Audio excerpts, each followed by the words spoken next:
Studios in Hollywood. Sid Dutton and Bill Taylor are working to create a matte shot for the comedy sequel, Addams Family Values. Are you in unbearable pain? My darling, is it torture? Oui. Illusion Art's task is to turn a small section of exterior wall into a much larger view of the Addams ghoulish mansion. Do you want me to look? Sid works with effects supervisor Alan Monroe to create a low-angle shot of the Addams house from which the family nanny escapes on a line made of sheets. What we're really doing more than anything else is extending the set. Even though matte paintings cost a certain amount of money, it's still cheaper than trying to build that entire set. So that's our primary function, is to extend the set. To achieve this effect, the filmmakers will shoot the live action now with a black mat masking the area that will contain the painting. The artwork will be done later at Illusion Arts Studio. The nanny, played by stuntwoman Joni Avery, works closely with the crew to verify the angle of the shot. Secure the camera, lock it off, and take a look. Once the angle is agreed upon, the camera is secured so it can't move between takes. Each take must be identical if the matte is to be perfectly blended into the live-action footage. The crew then creates the matte that will hold back the exposure for the area of the film in which the painting will appear. Right about there. Yeah. Depending on where the matte is placed relative to the camera, the matte line can either be soft or out of focus, or it can be very hard and sharp. To make it hard or sharp, the matte has to be far enough away from the camera that it's in focus along with the other elements of the scene. Obviously, to make it out of focus, you just have to move the matte closer, and you can make it out of focus to any degree that you wish. You'd use a hard matte if you wanted to go around a sharp edge, like the edge of a building. A black hood is then draped over the camera so that no light can pass between the camera and the matte.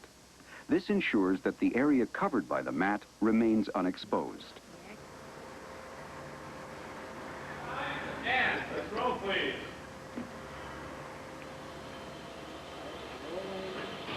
Action. 8-12.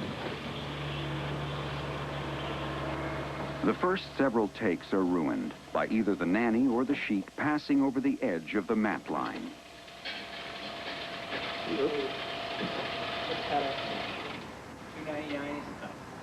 That's a cut. Her fanny went into the matte line. If any part of her body goes under the matte, that part of her body would disappear. Right there, you came out a little bit too far, and the rest. And you were fine. And the rest was of the climb, perfect. yeah, and the rest of the climb was perfect. You also sort of have to hug the face of the tower as you start to come down. Okay. As you come down more, you'll have more latitude to swing out. Okay.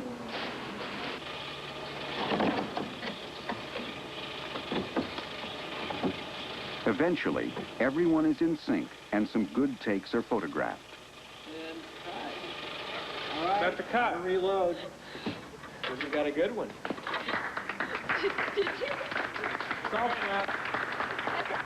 But one good take is not enough.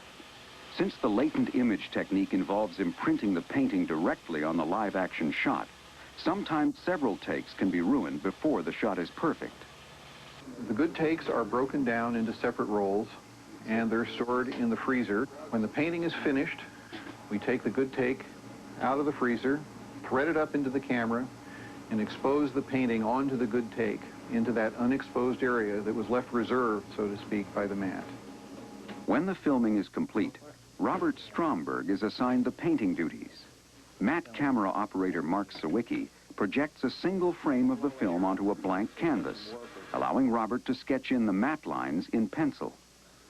That's it. That's all I need.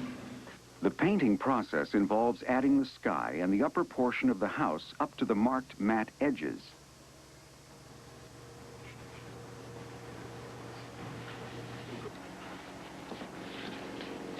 Much better. It's still a little bit fuzzy. Still a little fuzzy. I'm gonna have to bring. Yeah, what I think it is, it's on both sides. It should be a little bit thicker, this board. Yeah, I think so too. This one. When the painting is complete, Stromberg brings it to Sawicki to complete the shot. This is the exact same film that was shot on location. This has only the live action element. This has the nanny on it, and it has not been exposed. To add motion to the painting, Sawicki will expose the film in such a way that the clouds appear to move across the screen. What this mat's going to do is just reveal that area of the painting where the sky is. He'll do this by creating a split, which is accomplished by exposing different portions of the painting in separate passes.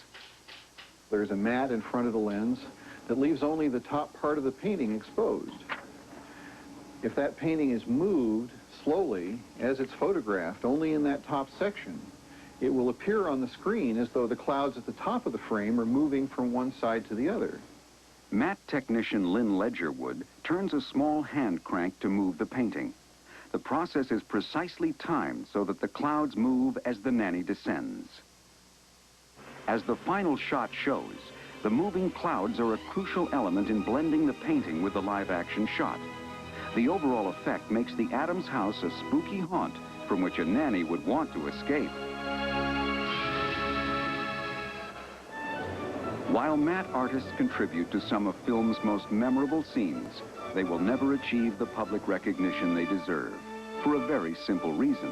They're trying very hard to be undetected, and the better they are at being undetected, then nobody will know about them. I think the beauty of matte work and the reason why it's lived right through into this very sophisticated era is because, as mathematicians would say, it's a wonderful equation. A piece of glass, some paint, and some film. You know, and it's just common sense putting it together. I mean, really it is.